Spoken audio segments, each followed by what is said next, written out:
I was thinking through this morning that there were a lot of questions that I wanted to get input from you about.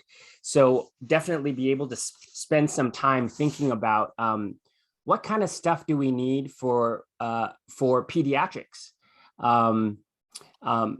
I have a slide in there that will ask you some of the resources and some of the things that you're doing. I'd love to hear what are the things that PhysioU can build to help augment your classroom. So let me go ahead and if any of you have thoughts or comments, it's a small group, please feel free to unmute yourself. James will also be manning the chat. So James Sims, that is. And all right, I'm going to just go ahead and get started here. We thought about the Milestones app because my pediatrics instructor at our program said, hey, you know what? Baby days are going to be really hard to happen in the next few years. It's increasingly difficult. Sometimes it's very stressful. It would be really nice if I didn't have to dig around on YouTube, film a bunch of homemade videos at someone's house or videos of my child. It'd be really nice if we had an organized set of videos to help the students learn to recognize developmental milestones.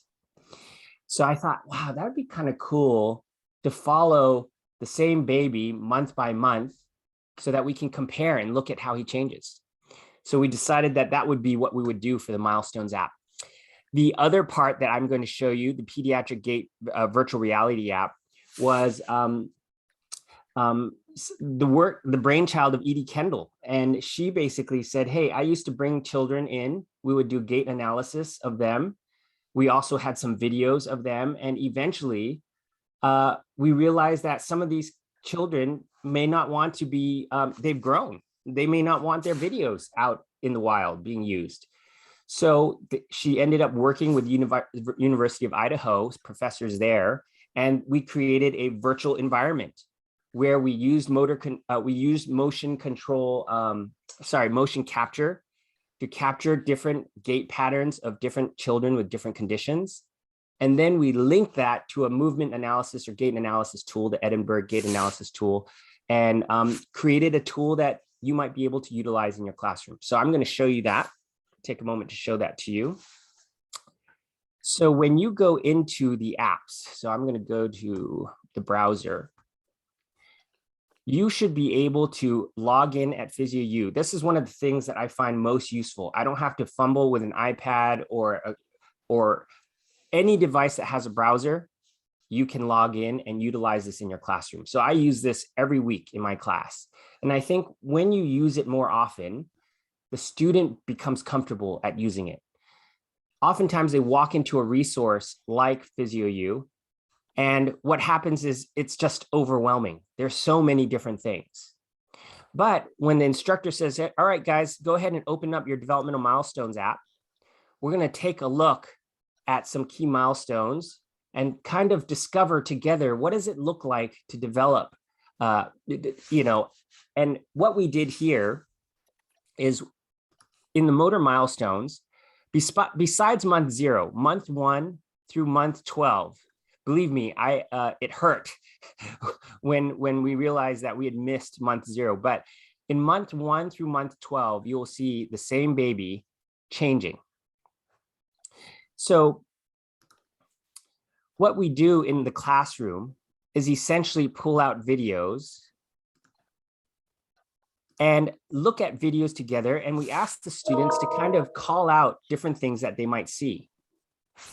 And then the instructor, Melissa, will actually talk with them about the different things. Of course, it's written here for the students and their own self-study. And we've also written a little bit about the atypical development. So the nice part here is the videos are so nicely organized that you can certainly move. So we can take a look at pull to sit here.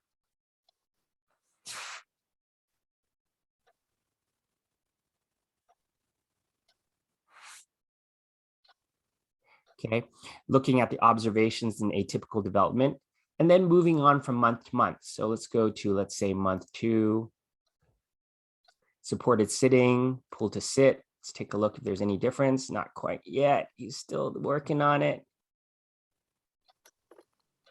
And then we can move on to another month.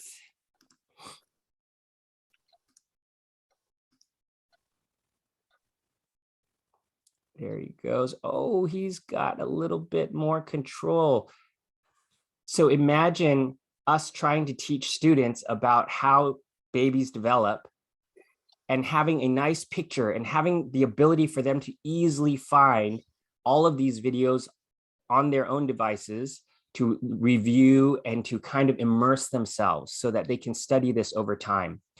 What I think about a lot in orthopedics is that we expect our students to be able to learn many of these motor skills, learn how people move and how people move different. And we show a video in class and it's one time. It may be a video on YouTube. It may be there this year. It may not be there next year. With this, I think talking the students through these videos and helping paint a picture and then allowing them to revisit it at their own leisure, at their own pace is such an important concept, I think, of helping this knowledge sink in nice and deep. So as you move through the months, you can see that we look a little bit at object manipulation. Mikey, you might want to look at the chat real quick. There's a great question from Caitlin. Sure, absolutely. The videos are of a typical, yes, for now, the videos are of typically developing and the description of what to look for. That's right. And in general, lots of these things that you're looking for, you'll probably pick up in the video. Our goal for this year is to actually try to find, and it is, of course, challenging to do this in COVID and also kind of sensitive to do this, to find children with different types of, whether it's developmental delay or Down syndrome, to be able to capture that. I think that will be a fantastic project for some time between now and 2020, end of 2023. So it's on our list, but we thought this would be a great place to start. Okay, so is there anything that I can open and show for you guys? So if we move, for example, to month 8, you can see that baby Blair now is moving around quite nicely. So again, it's kind of nice to have really clean videos so that the students can focus on exactly what's happening, so that you can easily have discussions together with the students. And I think having the resource at your fingertips, being able to open it whenever you want, whenever something sparks in your mind that you want to show, I think that is another big value. It creates a sense of stability and security related to the resource that the students are learning off of. So let's another great question in the chat, Mike, from Caitlin. Yeah, let's see. Caitlin says, so they can come up with them on their own first. Yes. So oftentimes we'll pull the video up. We'll watch it together in class, and this could be on Zoom or it face-to-face. Right now we're doing it face-to-face. And she'll just ask the class to share what are some of the things that they're seeing, what are some of the things that they're expecting. And then, of course, she knows every single one of these videos. So she will talk about what she's expecting to see at this time frame. And then, of course, a lot of these observations are here to support that. I think the question is, can you cover the observation, the wording up while you're watching the video? Yeah, that would be easy. If that's something that you guys would want, that's very easy for us to do. It's just a little HTML code, and it would just, so for example, another option for that, I will get to that. Actually, I'll show you real quick. Here in Observe, if you choose a child, all of the answers are hidden. So we filmed a bunch of different babies here doing different things. And then you can have the students either break out into their groups to discuss this themselves.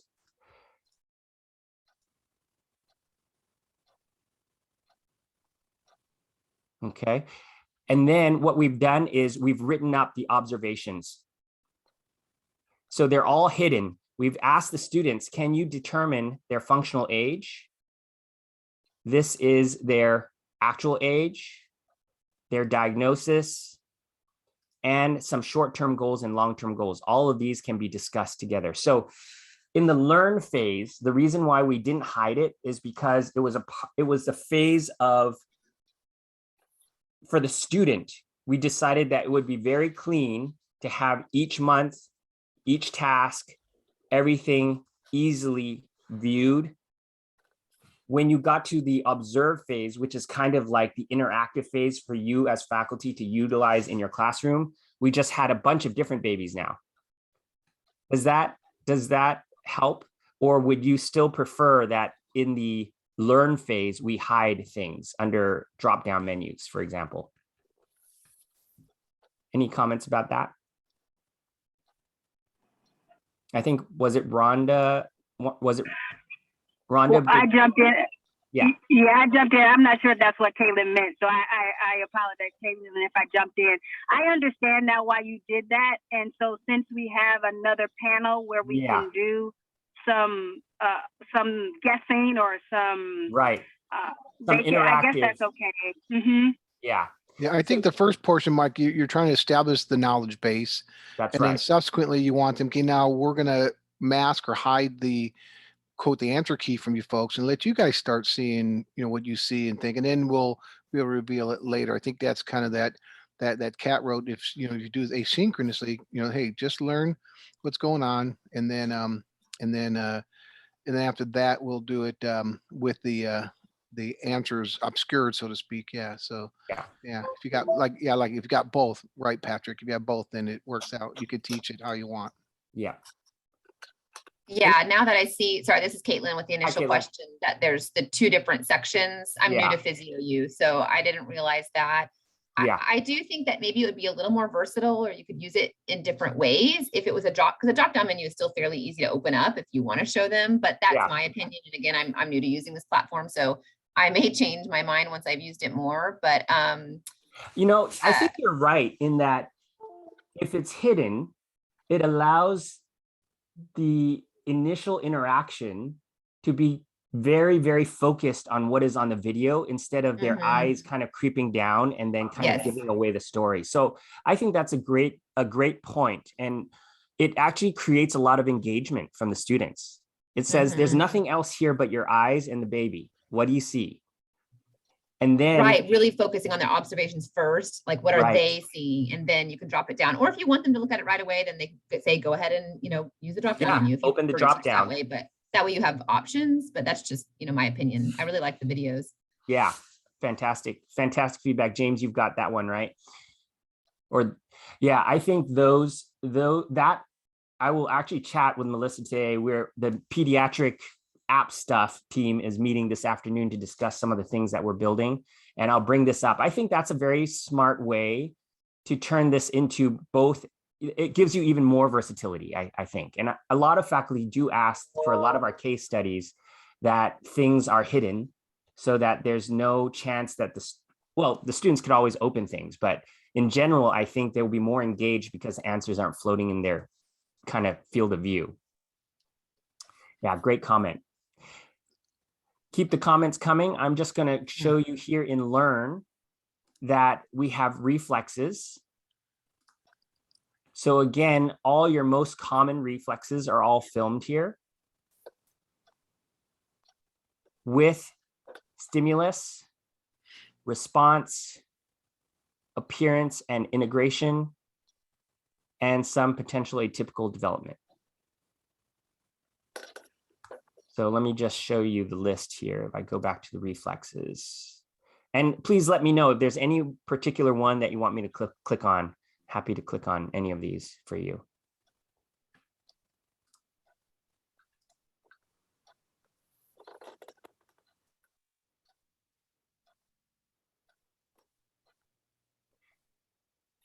Philosophically, as we've been building these apps, many times there are different apps within the suite of PhysioU. Some are far more complex. Some are very simple. For example, this was not a simple app to film, but it was actually a very simple app to lay out. And so the complexity, sometimes we make apps laid out in very simple ways because we think it makes it easier for faculty to use however they want. And my ears are always open to comments or thoughts from you as faculty. The reason why we made it digital is because we can change things all the time. We can add things all the time. So that's what the Learn component is: motor milestones and reflexes. In the Observe, as I've mentioned, we have different children doing lots of different tasks. I think sometimes we may be able to, we might actually, in some of our apps, we organize these cases not only by task or movement, but you could also potentially organize them by case. For example, child with Down syndrome, or child with, delayed development or developmental delay. So I don't know if you guys have an opinion about that. Is this by task or movement sufficient for your needs? Or would you like for us to try to film a selection of children with different conditions and put that in the library for you as well? Any thoughts? I think you can hear me? Yeah. Hi, James. Great. I think the way you have it set up is really good. I think looking at children with particular conditions, they're atypical, is also a good thing. I don't know that you need to do it right away. Yeah. Because it'll take a while. I mean, that's the way I teach peds, is exactly what you're doing, which is start with the fundamentals. Yeah. Developmental milestones. I think the idea of learn, particularly the milestones and the reflexes, and then go on to what kinds of case studies, what would you look for? The only thing that I would add, and the reason why I'm very sensitive to this now, is even though I've taught this course for 4 or 5 years, I now have a 12-month-old granddaughter. Yeah. So I've been sort of on her case every month looking at her. And the only thing that and maybe it's covered in more current text than I'm aware of, there isn't much about communication and cognition. And I know that we're not necessarily treating cognition or communication, but when kids get to be a certain age, a couple of, very early on, then later on, they get very responsive. I mean, they actually mimic what you do. If they're doing something and you kind of go crazy, they respond to that. And I'm wondering if you could build in a little bit of that. It's not a motor milestone, but it goes with the motor milestone. And particularly with kids with autism, that would be missing. Yeah, I think that is, that's been on our conversation with a lot of the OT colleagues that we've been building things with. For example, we're filming feeding with a child and trying to follow the child. I think that is a really good point. I would like to, James, continue this chat about that. And to think about what it might look like to capture cognition and communication, and even to develop a strategy on how to do that. Is it following, even if it's following a normally developing child and capturing key elements where there's big changes and allowing that to be illustrated? Perhaps we could add it to a certain month, Yeah, right. It could be something like that, maybe. Yeah, I'll think about it and I'll send you. Yeah, I would love that. If you would send me an email, you could send it to mike@physiou.com, and that would be great, because those kind of things are a standard deviation off of my knowledge base, really. But I know that a lot of us who are working on these apps, I'm usually the guy who says, yes, we can do that. That's a great idea. I have no idea what you're talking about, but yes, this is brilliant. And then I learn as I go. So it would be great for people who are teaching this content area to say, Mike, I can totally see where you could add this, this, and this right here. That would be great. Okay. Mike, I put in the chat, the first entry in the chat was a Calendly. Yes, thing, great. And maybe someone could do me a favor and actually click on it and see if it worked, because me and my computer skill, Mike. That's great. Also, is it at PhysioU or at Clinical Pattern? What are we doing? Well, we can still do at PhysioU for now. Okay. Yeah. The other thing I want to show you guys is what we did with standardized testing. So granted, oh, hi, yes, go for it. I'm sorry, before you move on, so there's two things. Yes, I've used your guys' videos. I haven't used the newest stuff that you guys have, but if you can go back to the typical development section. Yep. When I teach during my peds, I actually go into what we see: PT, OT, speech, cognitive. My students have a list of what they look for at each developmental stage. Wow. So when we have that on these ones for the typically developing, And then as far as that reveal aspect, is there a way to get this app to say, hey, the students have to at least complete it one time, go through the video, and then they can open up everything else? Because otherwise I'm doing Otherwise, it they could just cheat to it and just click. Right. And so, and I get that learn phase, but it's like you said, I want them to look at the video and just tell me what you see. Yeah. Don't go to what we see, because they might pick something else up that we're like, oh, good point. Right. And Right. then I want the reveal. So James, if you don't mind putting this down in the notes, so I will talk to the programmers about that. My sense is that it's almost impossible. If you think about it, every single person who opens the app is their own account. So that means that we would have to, for this particular app, hide the ability to open videos with answers.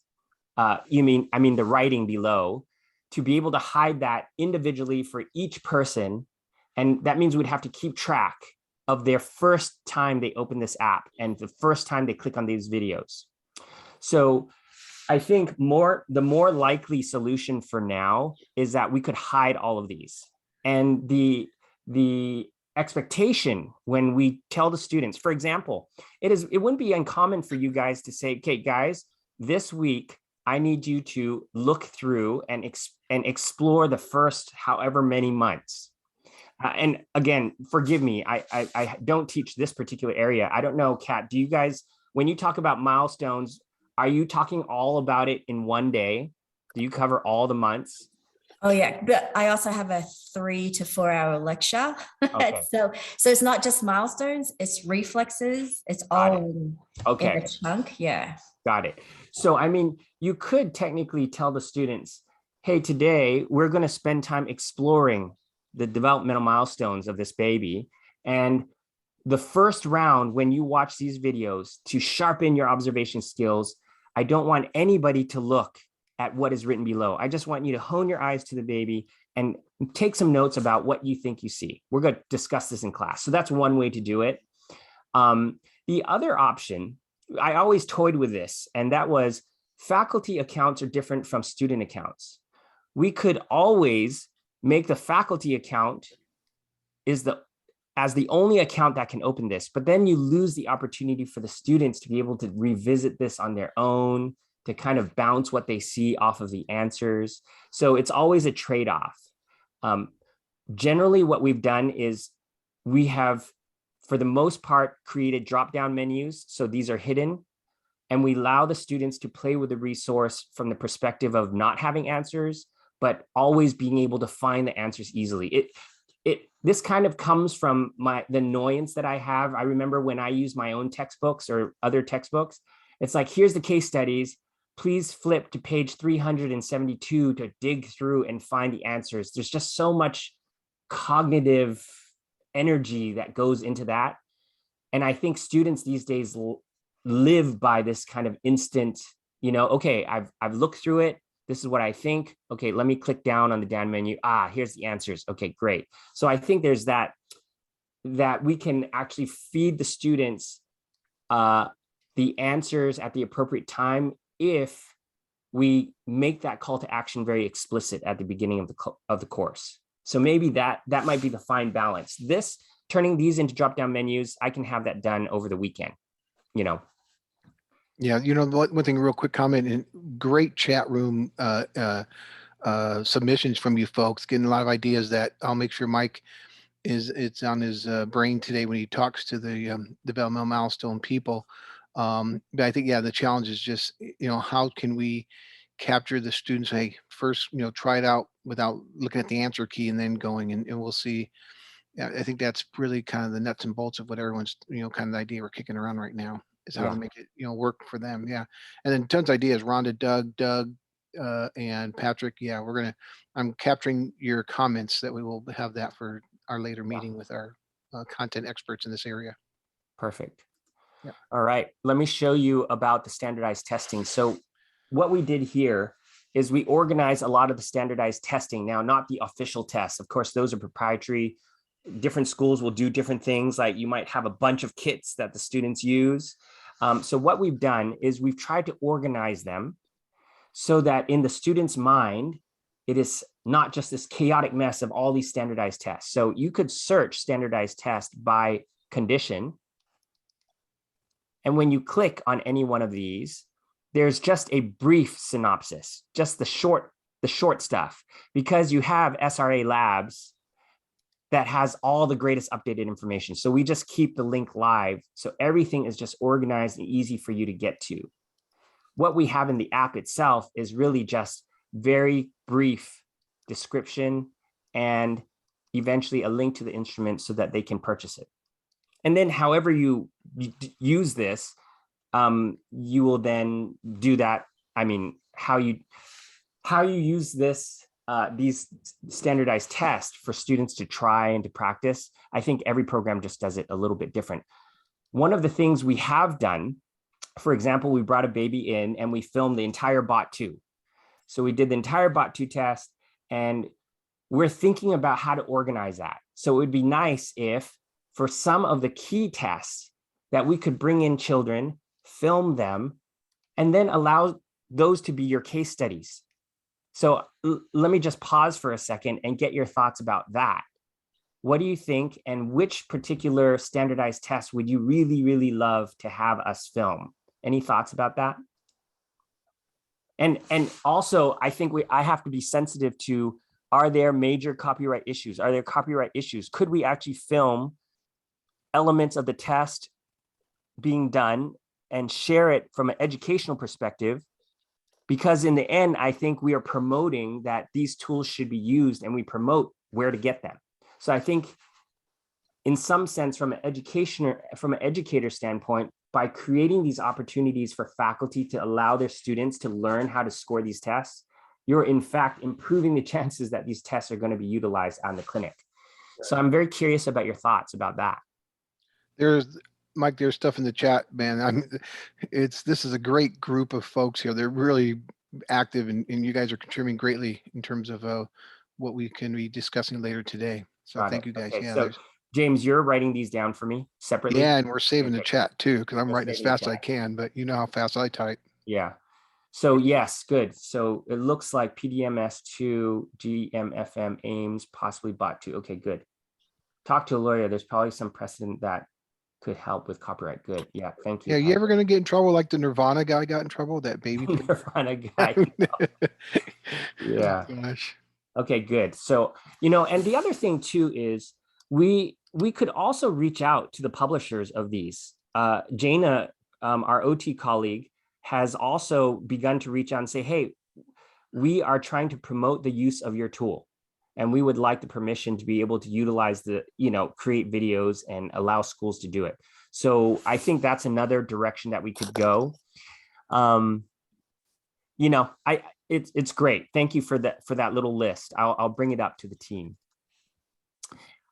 Here is, and just so you know, we are doing feeding. We are doing pediatric interventions. I'm going to get some input from you about that. We're looking at vision. Even though I think vision is very applicable, it doesn't matter whether you're OT or PT, your patients are going through vision changes. So I think there's some really cool stuff that's coming up. But let me go back to the app real quick and just finish off showing you this. Then I want to show you in the standardized testing, you can sort the test by ages.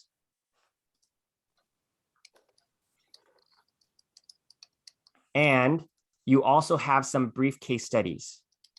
Here's AIMS, here's Bot2, here's DAISY2. So for example, what we did here is we just took an element, a small part of it. She's being asked to practice bringing her hand to her nose, finger to her nose.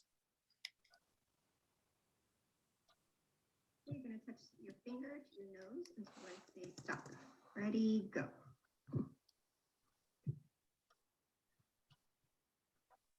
And here, what we did was, here's the link to the instrument, more information about the instrument. Here is that short part. And we asked the students, hey, when you're looking at this video, can you score that? And then here, we just put a little key to facilitate the use of that video. So this is us trying to experiment with how should we do that This is what our professor uses in her classroom.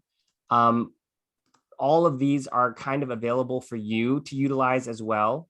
So you can see for Ames,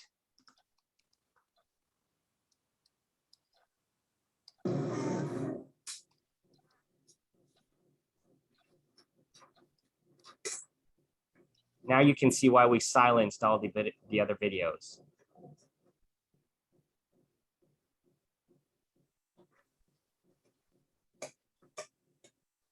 So here,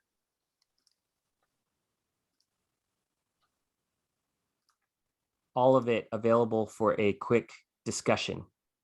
So it's light, it's very focused, it's quick and easy. And then the last one, DAISY 2 as well.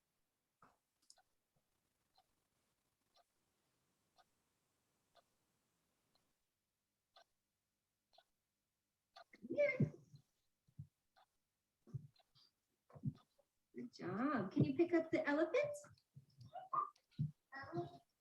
Thank you. Mark, get that run. Go fast.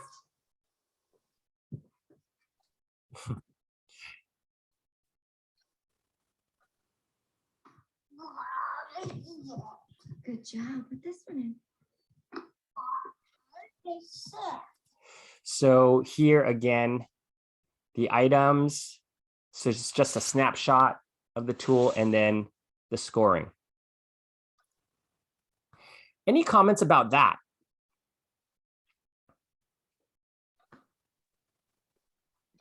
I think those are helpful. Okay. You know, and also, you know, if you guys ever have videos that you want to contribute to make available to others, we would be happy to put them in so that it's all in one place for you. So if maybe think about that, and you can always reach out to me about that. The other thing that I've been thinking about really is one of the new things that we've been releasing at PhysioU is a bunch of e-learning. These can be very short little video clips. For example, in the neuro e-learning, what we've done is we've taken patients and we've just asked the student, please apply the timed up and go test, score it, make a determination about fall risk, and then the game's over. So what we probably will do on the PD side is a few games with some select videos that the students, you can assign to the students. Please determine the functional age, and then please click on the things that you observe. Maybe choose a few relevant short-term goals, and then the game's over. All of these games are scored. So you could eventually have the students turn in the scoring that they get for each of the little games that we create.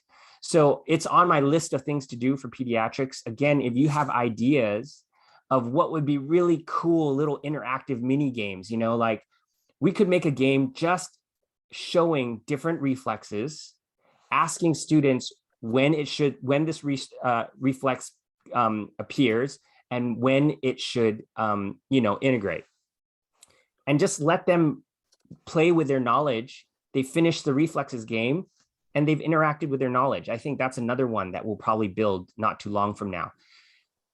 Because again, philosophically, I believe students need to play with their knowledge. They can't just keep drinking from the fire hose. And that's why we've created all of these different simulations, you know, acute care, neuro, physical agents, ortho. We have a ton of them coming for ortho, range of motion MMT. All of these are my attempt to take our students one step further in a very low risk, low stakes, asynchronous, fun way to apply their knowledge. Any thoughts about some games that you'd like to see? Some knowledge checks? There's one suggestion in the chat, Mike. Okay. Yeah. To classify different children. Okay, got it. And try to guess age. Yep, great. Okay. Great, Caitlin, fantastic. I think it, you know, this just makes it very interactive learning, and it's almost like many times, Mike, you described, go have some fun with the app and stuff. So, you know, I think the new student now, I hate to say it sounds terrible, but they almost need to be entertained as well as educated, and this will help them. Okay.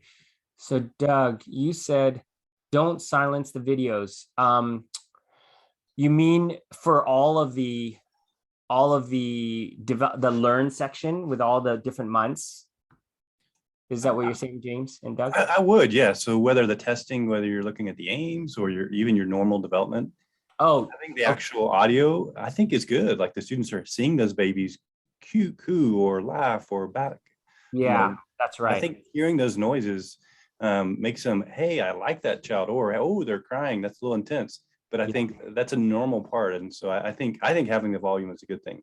Okay, yeah, I think we can look back to all of those videos and determine whether that's possible. It wasn't at that time. It wasn't that easy to find a quiet place to do the filming, and so there was oftentimes a lot of extraneous noise. So it was kind of I wonder maybe there are elements related to communication, cognition that we might, or even too late to refilm. I mean, the baby's grown, but I think definitely that's a very good point. Okay, toy analysis, guessing what age toy is appropriate. Yeah, that's a great idea too. I know we're running out of time. Let me just show you briefly how this app works. And then here, when you open the developmental milestones, you could see, so actually, let me do that one more time. So if I go here and I open actually Pediatric Gate Vr, this is an activity that our students are doing in class. You can see that we partnered with the University of Idaho to bring this to you. Some of the subjects are real patients. Some of them are not. But in general, those movement patterns are representative of children who have these different conditions. So we did this largely because we were trying to protect the anonymity of these subjects, these patients. So I'm going to put myself in there, and I'm going to choose Sarah. And you can always look at Sarah. So Sarah is an 8-year-old girl with a diagnosis of right spastic hemiplegic cerebral palsy. So there's a little bit of information here, and you can close that. And here you see the Edinburgh Visual Gait Score. So what that means is that the students can now go to their own device, start the gait analysis, change the view height. They can scroll around. Sorry, there we go. I can scroll around to different views. I'm just hitting the arrow keys. I can stop the video and move it backwards and forwards at any point. So if I go here, pause, move her backwards, move her forwards. I can stop her and put a posture grid. I can measure ranges of motion. And as the students are going through and doing their scoring, they can always click on the information button to look at what are we asking them to look for. So here they basically say, well, it's flat toe first contact. I'm going to move on. Heel lift and stance. There is no heel contact. So again, when this is done, the key comes up. So the students get to see what they scored, and they get to see what the professor ended up scoring for the Edinburgh Visual Gait Score. And they can practice this on their own for these different patients. So that's really how she is using, Melissa is using this app in her classroom, is as a way to build on top of what they've learned in gait and now apply it so that students begin to develop an eye for common movement patterns in kids with different types of conditions. Any questions or thoughts about that? I really like that. Does it have like the case study with it so they could see what diagnosis, CP? Yes, that's right. That's right here. So it's a very brief case study. I know that's small. Let me see if I can bring it up a little. But Doug, can you elaborate on your question about the tibial torsion?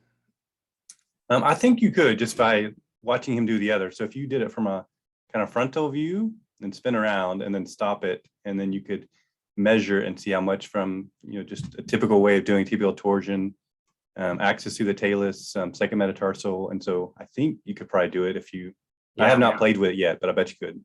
Yeah. Yep. So again, it's another way, right? I think what we're vying for is students' attention, students' willingness to play with things that you put in front of them, and using those tools as a way to help them develop as a clinician. So you think about all those different pieces. They've studied gait. We are now in peds. And now we're pulling some concepts together from the gait class, from your ortho class, from your peds class, and you're allowing them to play. So I really think that this is a way that we should be thinking about as educators, that how do we help the students take the next half step to apply the knowledge that they have in fun ways that are low risk. And I think that's what learning is, right? It's I can play and make mistakes and develop mastery with repeated trials. So that's what you'll see. That's what you're seeing here with all of these different patients. You will be able to now, you'll be able to look at the different gait patterns and have them analyze it and compare it to a key. And there she is. She has mild hypotonic diplegic cerebral palsy.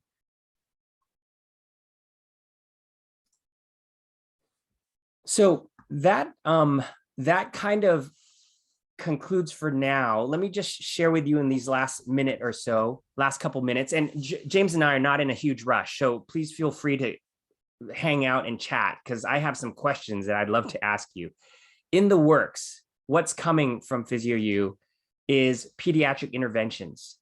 So this is not that clear cut.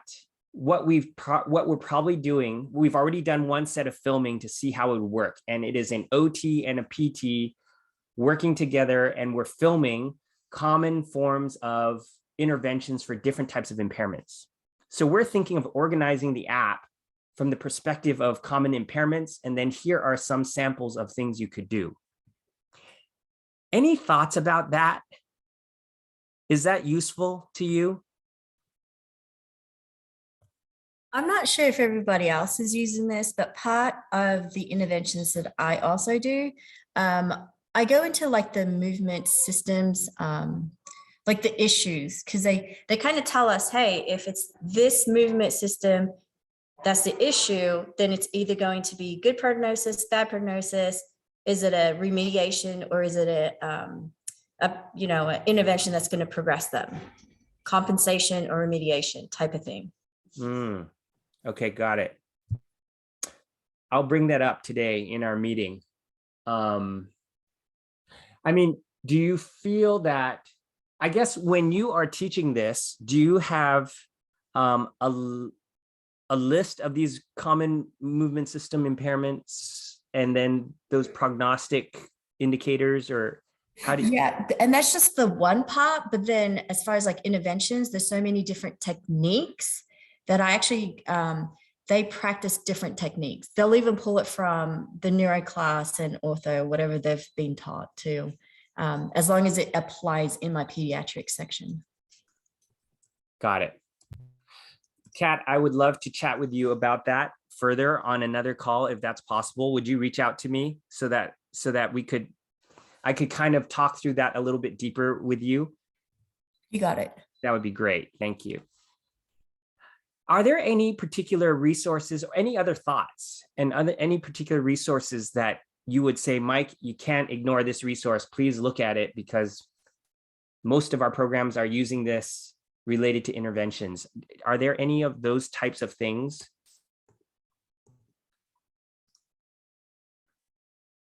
Or is it really not very concrete? I imagine there are so many different ways to encourage a child to reach across midline.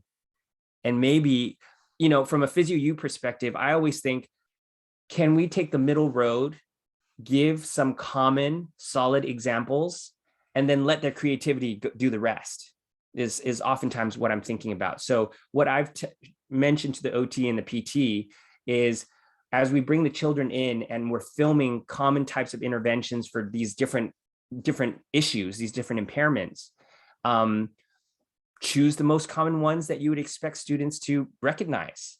And then from then on, they can use their imagination. So that's basically what I've asked the team to do.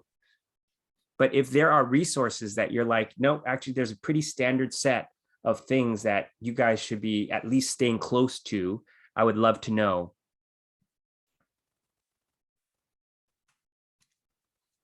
Any comments or thoughts about that? So I was just thinking, as far as torticollis, there's some clinical practice guidelines. They're really great. And there's two kind of main articles that I use. And a lot of pediatrics, you're right. It's anecdotal, this works, that doesn't. But I know for torticollis, that's some great. So you could utilize that, make the videos around those two articles. What were the two articles again? The torticollis CPG? So yeah, one was by Hugel and one's by Kaplan. And so. Okay.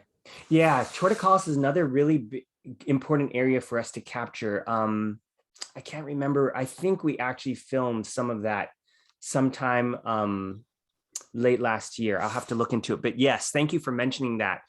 In the ortho side, we are building simulations and games for all of the JOSPT ortho section or AOPT clinical practice guidelines. So again, for neuro as well, we will be building, whether it's simulations or integrating the CPGs in some form. I think that's really valuable. Who are the folks again, Mike? Kaplan and the other CPG author? Hugel. Is that HUGUL or GOL? I'll look at the spelling real quick and put it in the chat. Great, thank you. And the other thing I was just going to mention is what we've done for neuro is we're in beta test period. So we filmed an interprofessional experience with a MD, a nurse, PT, OT, speech, and case manager with a real neuro patient. And we built that into essentially about a 45-minute, hour-long e-module where students get to experience elements of a physician's eval, what the nurse does, what the PT does, the eval and the treatment, what the SLP does. So the students watch all of that, and then they answer some questions in the e-module as they're playing through the e-module. And then we meet for an hour and have these group discussions, meaning they're small groups, a PT, a SLP, and an OT in a group. And we have a pre-prescribed list of questions and a prescribed list of who asked that question. So everybody takes the lead on a question. And we did a beta test with University of Indiana and their PT and SLP program. I think it was University of Indiana, or whether it's Indiana State. And we basically ran the whole IPE experience. It was phenomenal. It was amazing. And so what we've also done then is film PT, OT, and SLP interventions on a child with, I believe, developmental delay. And we are turning that into a interactive e-learning module.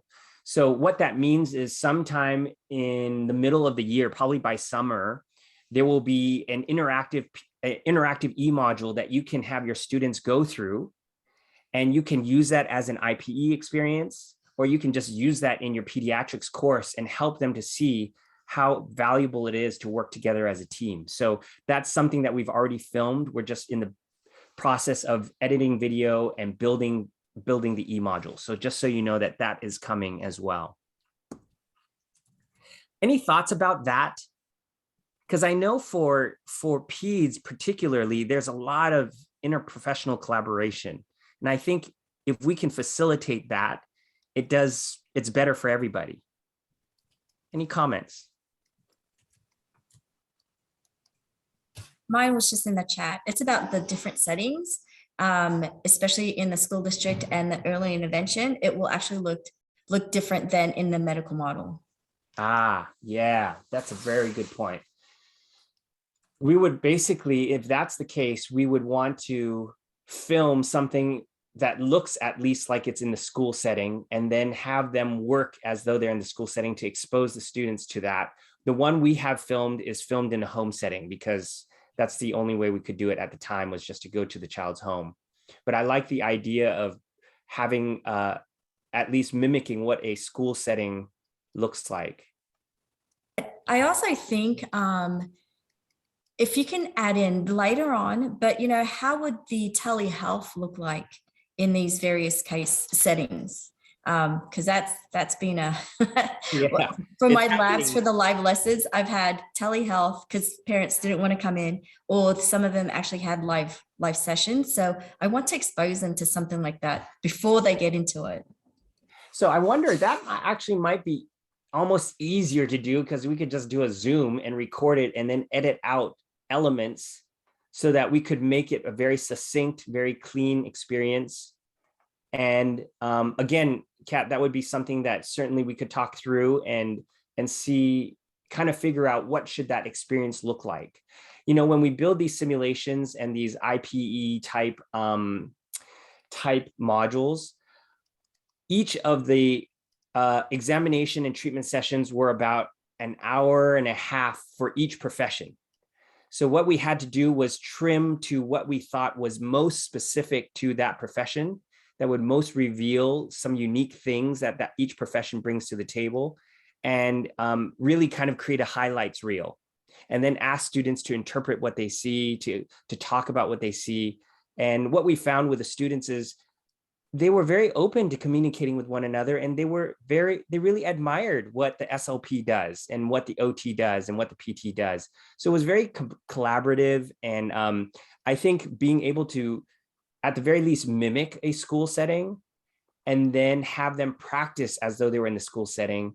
And the same thing with the telehealth, we could probably do that in a day. We could either do a full eval and then abbreviate it in the simulation. And then you could also, in the same day, while we're with the parent and the patient, we could fake a return visit, or a return visit 3 days, 2 weeks later. And that's the power of creating these simulations, is you can warp in time and ask students to make decisions about progression and regression. That's a lot of the sims that we build in ortho, is to try to address those issues, like what do you do on the return visit, and how do you progress a child or regress the intervention to meet the child where they're at. So those are all brilliant ideas that I'd love to explore with any of you who have ideas on how to do that and what that should look like. So this is, I just want you to know, this is an open invitation. PhysioU is really a big family of faculty who want to do cool stuff. And we feel fortunate enough to support your students, and that support coming from your students is paying a lot of really cool people to build this kind of stuff. So I'd love for you to reach out to me, Mike@PhysioU.com, if you ever have thoughts on things that we should add in.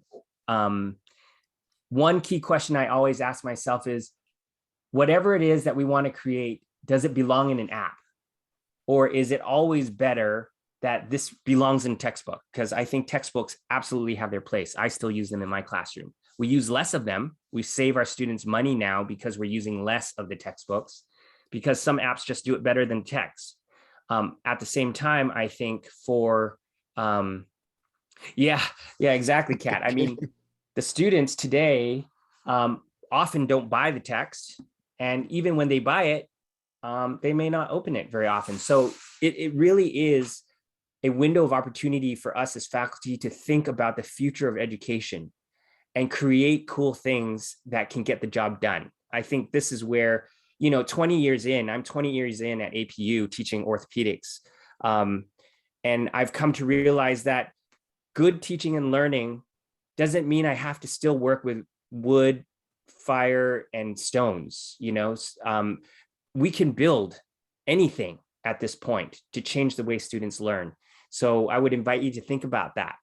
This next year, I told the tech team, hey, I would like you guys to think about different technologies out there that can help students see different perspectives of manual therapy techniques. Should we film all the manual therapy techniques with a GoPro plastered on our forehead? Should we do some type of VR or some type of goggles? Now, those kind of things are expensive for now, but the prices are coming down. And so the future is up to us as educators to imagine. And I'd love to partner with you if you have ideas. So just a heads up, next week I'm giving an overview of the new task analysis app. It is really cool. It's really cool. I think, was it Patrick or Doug? You will want to take a look at that app. It will be a useful library of common functional activities that normal male, typical female, and a number of different patients. We're looking at the same tasks, but different people with different impairments. Really, really clean and really cool. So Patrick, happy to get your feedback about that. And the movement analysis app that we're working on will not be quite like that. There will be very prescribed movements, functional movements